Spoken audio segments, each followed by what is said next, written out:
c'est un point hyper important. Donc si vous avez un cas confirmé, alors il faut quand même savoir qu'on est passé dans un niveau qui s'appelle virus circulant, même si on n'est pas, c'est pas le niveau 3. À virus circulant, il y aura de moins en moins de tests. Ça veut dire qu'il y a quand même assez peu de chances, d'une certaine manière, que vous sachiez qu'un de vos employés a le coronavirus. Cependant, si en particulier c'est une personne fragile ou si ça ne se passe pas très bien avec l'hospitalisation, etc., vous allez le savoir. Donc, je vais vous donner la procédure dans son entièreté.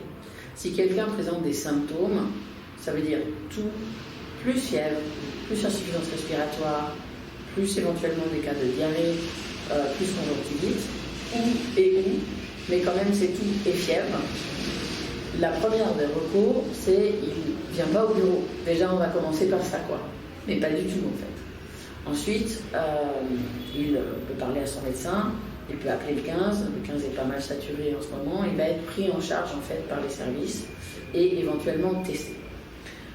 Donc, si vous avez la confirmation que c'est un cas de Covid-19, ce qui va se passer, c'est que, enfin, ce qui va se passer de moins en moins, c'est que l'ARS prenait en charge une enquête, puisqu'il faut qu'on connaisse les cas contacts. Ça, c'est hyper important parce que potentiellement, il a contaminé tout le bureau, le moitié du plateau, voilà. Donc, la recherche de cas contacts, il a vu depuis combien de temps, il a vu les gens dans un espace confiné, hein, parce je rappelle quand même que la contamination, elle est par contact long et prolongé, c'est-à-dire que c'est quand même une certaine promiscuité qui amène à une contagion, surtout une contagion avant symptômes. Donc il va falloir rechercher les cas. Ça veut dire que de toute façon, qu'on aime ça ou qu'on n'aime pas ça, il faut absolument avoir une stratégie de communication interne de totale transparence. Totale transparence, ça veut dire qu'on protège quand même l'anonymat des gens. On va pas tout de suite aller dire c'est Madame Dupont qui est malade ou je ne sais quoi. Ça, vous êtes obligé de protéger, c'est le secret médical, vous êtes obligé de protéger l'anonymat. Sauf que c'est contradictoire avec la recherche de cas contacts.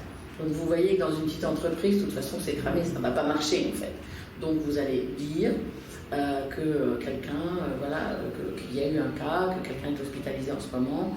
Il faut absolument le dire hyper rapidement, parce que sinon on va vous accuser d'avoir caché, et il faut le dire avec suffisamment d'empathie, parce que c'est pas du tout cette personne, tout à coup, on la met sur le côté, et elle est ostracisée, non, au contraire.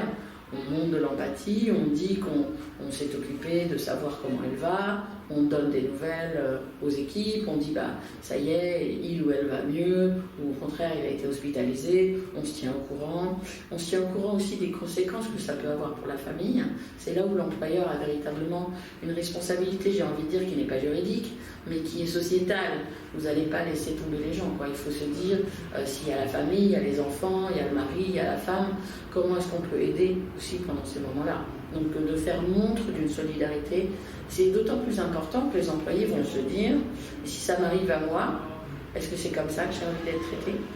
Donc c'est vraiment dans cette perspective aussi de maintenir une cohésion de l'entreprise et une solidarité véritablement sociale. Donc il faut le dire. Alors après on le dit comment ? Si vous êtes une petite entreprise, vous pouvez faire... alors c'est comme on ne fait plus de réunions à tous, n'est-ce pas, mais vous pouvez faire un Skype, vous pouvez faire...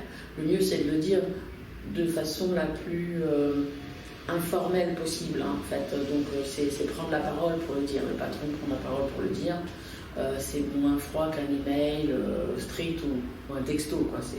On va prendre le temps de cette communication-là et on va dire ce que ça implique pour la personne, est-ce que ça implique pour l'entreprise, est-ce que ça implique pour tous, puisque si vous avez un cas, vous devez confiner tout le monde pendant 14 jours. Et ça, concrètement, comment on va faire, comment on va s'y prendre.